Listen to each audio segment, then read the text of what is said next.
Hello बच्चों, मैं सीता कंवर स्वागत करती हूं आपका राजस्थान सरकार और वेदांता के CSR इनिशिएटिव ई कक्षा में, जिसके टेक्निकल पार्टनर हैं मिशन ज्ञान। तो बच्चों, हमारा चैप्टर 2 चल रहा है, जिसके तहत हम मध्यकालीन भारत के इतिहास का अध्ययन कर रहे हैं। और इसी में हम अध्ययन कर रहे थे सल्तनत काल का। सल्तनत काल के अंदर हम गुलाम वंश का और खिलजी वंश का अध्ययन कर चुके हैं। अब हम तीसरे वंश तुगलक वंश का अध्ययन करने जा रहे हैं। तो अब क्या पढ़ेंगे हम? तुगलक वंश। हमने देखा कि खिलजी वंश के अंतिम शासक की हत्या हो जाती है और उसके बाद तुगलक वंश की स्थापना होती है। और तुगलक वंश की स्थापना किसके द्वारा होती है? गयासुद्दीन तुगलक के द्वारा। तो गयासुद्दीन मोहम्मद तुगलक है, जो कि तुगलक वंश के क्या माने जाते हैं? संस्थापक माने जाते हैं। तो पहला हमारा अति लघुतरात्मक क्वेश्चन यहीं से बनता है कि तुगलक वंश के संस्थापक कौन थे? तो कौन थे संस्थापक? गयासुद्दीन तुगलक। ठीक है। दिल्ली सल्तनत काल में तुगलक वंश के जो शासक थे, उन्होंने जितने भी ये 5 वंश थे उनमें सबसे अधिक समय तक शासन किया। तो एक क्वेश्चन ये भी बनता है कि दिल्ली सल्तनत काल में सबसे अधिक समय तक शासन करने वाले सुल्तान कौन से थे? तो तुगलक वंश के जितने भी सुल्तान थे, उन्होंने सबसे अधिक समय अवधि तक 1320 से लेकर 1412 ईस्वी तक इन्होंने शासन किया। तुगलक वंश के जब मुख्य शासकों की हम बात करते हैं तो इसमें आते हैं गयासुद्दीन तुगलक, जिनका समय अवधि रही, कार्यकाल की अवधि रही 1320 से 25 ईस्वी तक। उसके बाद आते हैं मोहम्मद बिन तुगलक, जिनका रहा 1325 से लेकर 51 ईस्वी तक। उसके बाद आते हैं फिरोज शाह तुगलक, जिन्होंने 1351 ईस्वी से लेकर के 1388 ईस्वी तक शासन किया। और उसके बाद अगले वंश का प्रारंभ हो जाता है सैयद वंश। खिलजी वंश के सबसे पहले शासक गयासुद्दीन तुगलक के बारे में देखते हैं कि खिलजी वंश के अंतिम शासक खुसरो शाह की हत्या करके ये तुगलक वंश की स्थापना करते हैं। सुल्तान बनते ही इनको क्या करना पड़ता है? जो प्रांतीय विद्रोह होते हैं उनका सामना करना पड़ता है। इनका वास्तविक नाम की अगर हम बात करें तो इनका वास्तविक नाम था गाजी मलिक, और इसे तुगलक गाजी भी कहा जाता था। और गाजी किसे कहा जाता है? काफिरों के वध करने वाले को क्या कहा जाता है? गाजी कहा जाता है। इसी के साथ ही अलाउद्दीन खिलजी के समय, जब खिलजी राजवंश चल रहा था, खिलजी साम्राज्य चल रहा था, तो ये अलाउद्दीन खिलजी के समय क्या हुआ करते थे?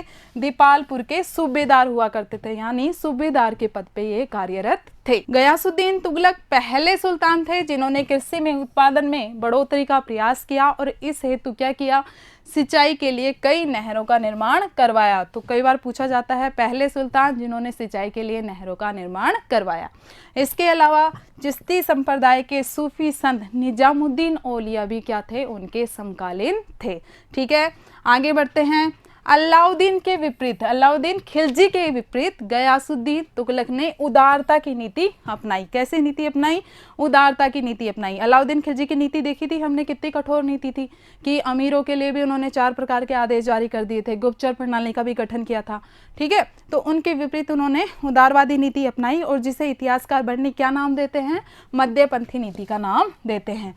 इनके समय में भी मंगोलों का आक्रमण जारी रहा। जैसा कि हमने देखा था खिलजी वंश के समय मंगोल बार बार आक्रमण कर रहे थे, और तब मैंने बताया था कि मध्य पूर्व एशिया की ये जाति थी जो कि संपूर्ण एशिया पे अपना साम्राज्य स्थापित कर रही थी और ये भारत पर भी बार बार आक्रमण कर रहे थे। तो इन्होंने क्या किया? गयासुद्दीन तुगलक ने, कई बुकों में लिखा हुआ है 23 बार, कईयों में लिखा हुआ है 29 बार, तो हमें इस पे तो जाना ही नहीं है। वैसे ये ध्यान रखना है कि इन्होंने बार बार मंगोल के आक्रमण को विफल कर दिया था, उनको सफल नहीं होने दिया था। इसके अलावा गयासुद्दीन तुगलक ने दिल्ली के पास एक नगर की स्थापना की, और ये नगर कौन सा था? तुगलकाबाद। तो तुगलकाबाद किसने बसाया था? गयासुद्दीन तुगलक ने बसाया था। इन्होंने बंगाल और वारंगल के लिए सैनिक अभियान भी किए।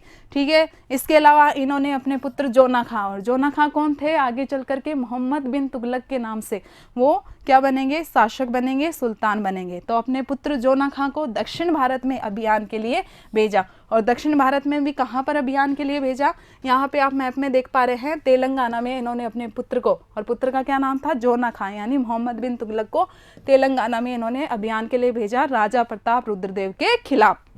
इसी के साथ ही उन्होंने जाजनगर उड़ीसा यहाँ आप देख पा रहे हैं मानचित्र में, ये उड़ीसा का क्षेत्र है। तो जाजनगर उड़ीसा में भी इन्होंने क्या कहा, एक सैन्य अभियान किया, और इस सैन्य अभियान में क्या होता है, जूना खां जो इनका पुत्र था मोहम्मद बिन तुगलक, वो विजयी होता है। यानी अनेक सैन्य अभियान भी इन्होंने चलाए। गयासुद्दीन का जो अंतिम सैनिक अभियान था वो किसके खिलाफ था, बंगाल के विद्रोह में के खिलाफ था। बंगाल में विद्रोह हो रहे थे इनके समय में, इनका इन्होंने दमन किया। लेकिन क्या होता है कि बंगाल अभियान से लौटते समय इनकी क्या हो जाती है, मृत्यु हो जाती है। कब हो जाती है, 1325 ईस्वी में इनकी मृत्यु हो जाती है। और मृत्यु कैसे होती है कि ये अपने पुत्र जूना खां द्वारा निर्मित जो लकड़ी के महल में विश्राम कर रहे होते हैं, और महल के ढहने से इनकी मृत्यु हो जाती है।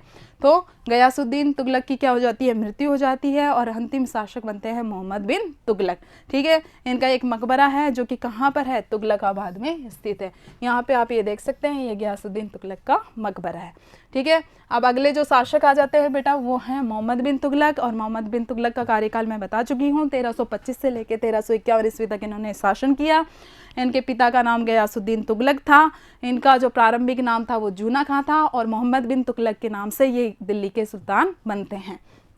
दिल्ली सल्तनत के जितने भी आज तक सुल्तान हुए थे, उनमें से ये सबसे ज़्यादा शिक्षित थे, सबसे ज़्यादा योग्य थे, विद्वान थे। लेकिन इसके बावजूद भी ये इन्होंने जो योजनाएं लाई वो योजनाएं सफल नहीं हो पाई, इसलिए इनको पागल बादशाह भी कहा गया, सन की बादशाह भी इनको कहा गया। अफ्रीकी यात्री थे एक, जिनका नाम था इब्न बतूता, जो कि अफ्रीका के मोरक्को से भारत आए थे। तो कई बार क्वेश्चन आ जाता है कि इब्न बतूता किसके शासनकाल में भारत आए थे, तो किसके में, मोहम्मद बिन तुगलक के काल में भारत आए थे। तो वो भारत आते हैं, और सुल्तान क्या करते हैं, मोहम्मद बिन तुगलक क्या करते हैं, उसे दिल्ली का काजी नियुक्त करते हैं, और उन्हें चीन में अपना राजदूत बनाकर भी भेजते हैं 1342 ईस्वी में। तो इब्न बतूता की एक रचना है, उन्होंने अपनी एक पुस्तक लिखी जिसका नाम था रेहला, और रेहला में वो क्या करते हैं, मोहम्मद बिन तुगलक के समय की घटनाओं का उल्लेख करते हैं। तो कई बार क्वेश्चन पूछा जाता है, हालांकि इतिहास में पूछा जाता है, अपने 10th में नहीं आएगा ये कि रेहला किसकी रचना है। रेहला रचना है इब्न बतूता की, और उसमें उन्होंने किसका वर्णन किया है, मोहम्मद बिन तुगलक के शासनकाल का वर्णन किया है। ठीक है बच्चों, ये इब्न बतूता जो है अफ्रीकी यात्री, उसको दर्शाया गया है कि उन्होंने कहाँ कहाँ की यात्राएं की। आगे बढ़ते हैं।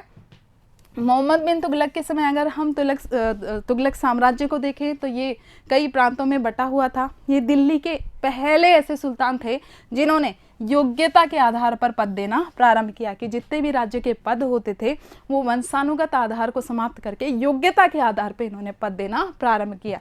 इसी के समय में दिल्ली सल्तनत का क्षेत्र सबसे अधिक विस्तृत था, यानी इनका साम्राज्य काफ़ी बड़े क्षेत्र में फैला हुआ था। इनके शासनकाल में ही दक्षिण भारत में हरिहर और बुक्का नामक 2 भाई थे, जिन्होंने कौन से साम्राज्य की स्थापना की, विजयनगर साम्राज्य की स्थापना की 1336 ईस्वी में। तो बहुत इंपॉर्टेंट क्वेश्चन है, क्योंकि अपने अलग से टॉपिक भी दे रखा है, विजयनगर साम्राज्य और बहमनी साम्राज्य। तो हमें पता होना चाहिए 1 नंबर के हिसाब से कि विजयनगर साम्राज्य की जब स्थापना हुई थी उस वक्त दिल्ली पर या भारत में किसका शासन था, तो मोहम्मद बिन तुगलक का शासन चल रहा था। तो ये 1336 ईस्वी में विजयनगर साम्राज्य की स्थापना करते हैं, और इसी तरह ही इनके एक अधिकारी होते हैं, और क्या नाम होता है अधिकारी का, हसन। ठीक है, अलाउद्दीन बहमन शाह, तो वो इनके अधिकारी होते हैं। वो क्या करते हैं, बहमनी राज्य की स्थापना करते हैं 1347 ईस्वी में। तो 2 साम्राज्य स्थापित होते हैं, एक तो विजयनगर का साम्राज्य इंपॉर्टेंट है, और एक बहमनी का साम्राज्य। यहाँ हम मानचित्र में देख पा रहे हैं, ये दक्षिण भारत को दिखाया गया है, और ये दक्षिण भारत में विजयनगर साम्राज्य, और यहाँ पर ये बहमनी साम्राज्य। इन दोनों की सीमाएं मिली हुई थी। आगे जब हम इन दोनों साम्राज्यों को पढ़ेंगे तो देखेंगे किस तरह से इनके शासकों में आपस में संघर्ष चलता रहता था। अब बात करते हैं कि एक जो मुस्लिम विद्वान थे जियाउद्दीन बर्नी, वो लगभग 17 सालों तक मोहम्मद तुगलक के दरबार में रहे थे। तो कई बार पूछा जाता है कि बर्नी किसके दरबार में रहे, तो किसके दरबार में रहे, मोहम्मद बिन तुगलक के दरबार में रहे। अब बात करते हैं उन योजनाओं की, उन 5 योजनाओं की जो अपने समय से काफ़ी आगे की सोच रखते थे। कौन, मोहम्मद बिन तुगलक। लेकिन उनकी योजनाएं क्या थी, अव्यवहारिक थी, इसके कारण वो सफल नहीं हो पाई। तो ये ही वो 5 योजनाएं थी।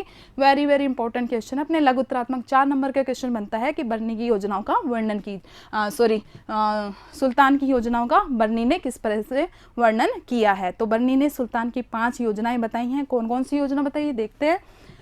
दोआब में करवर्दी, सबसे पहले तो आपको पता होना चाहिए कि दोआब क्या होता है। जहाँ पर 2 नदियाँ मिलती हैं, ठीक है। तो वो जो क्षेत्र होता है उसको क्या कहा जाता है, दोआब का क्षेत्र कहा जाता है। तो गंगा यमुना मैदान का जो क्षेत्र था, दोआब का क्षेत्र था, वहाँ पर इन्होंने कर वर्दी कर दी, ठीक है, 50% तक कर इन्होंने बढ़ा दिया।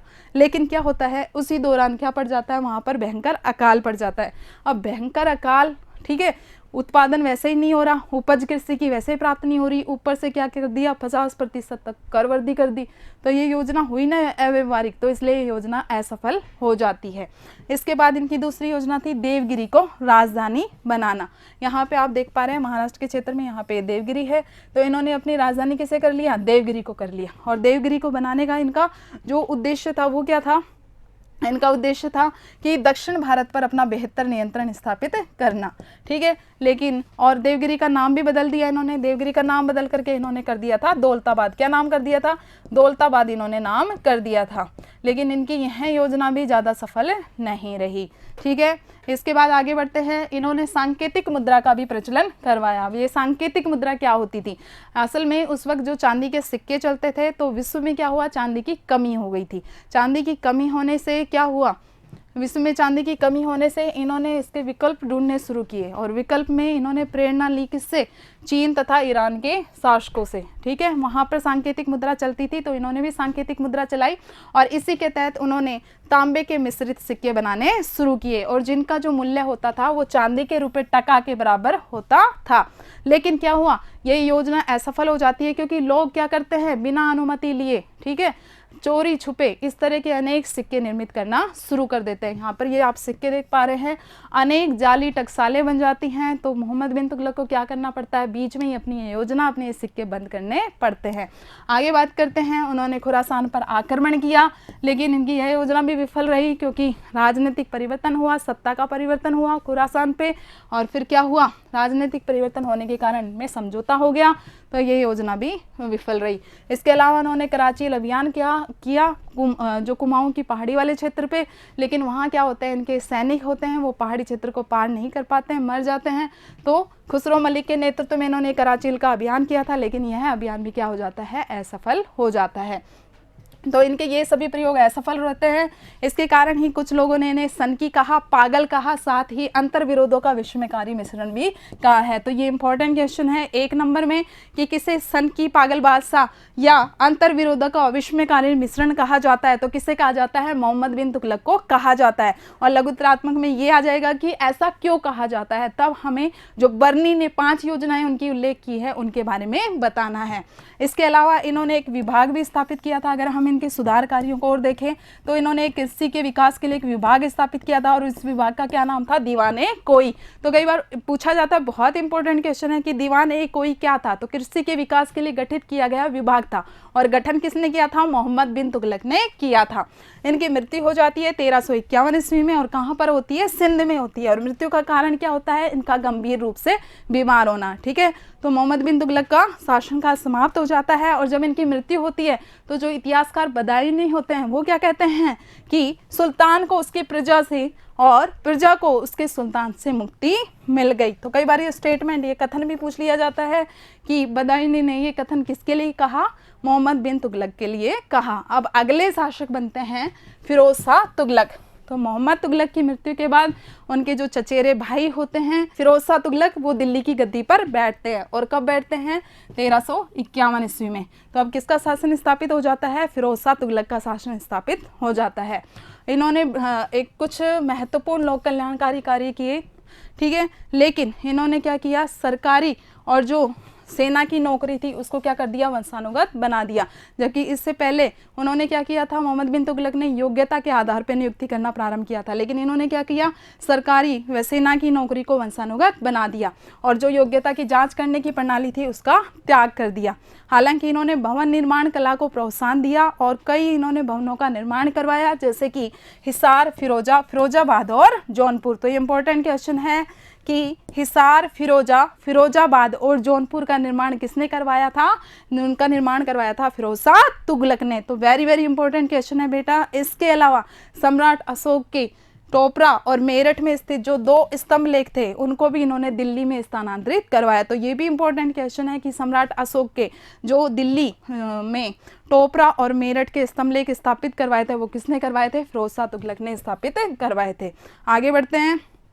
फिरोज शाह पर कट्टरवादी इस्लामिक अमीर हमेशा हावी रहे, ठीक है। इसी के कारण उन्होंने क्या किया? शिया समर्थक व्यक्तियों को मृत्यु दंड दिया और इन्होंने जितने गैर शरीयत कर होते थे, जो शरीयत में नहीं बताए गए थे, जो 24 प्रकार के ऐसे कर थे वो इन्होंने हटा दिए और इसकी जगह पे 4 मुख्य कर ही रखे थे, जिसमें था जजिया, जकात, खराज और खम्स, ठीक है। थोड़ा सा देख लेते हैं कि ये क्या होते थे। जजिया क्या होता था? गैर मुसलमानों पर लगाया जाने वाला कर होता था, उसे जजिया कहा जाता था। लेकिन इन्होंने क्या किया? जजिया को ब्राह्मणों पर भी लगा दिया। किसने लगा दिया? फिरोज शाह तुगलक ने।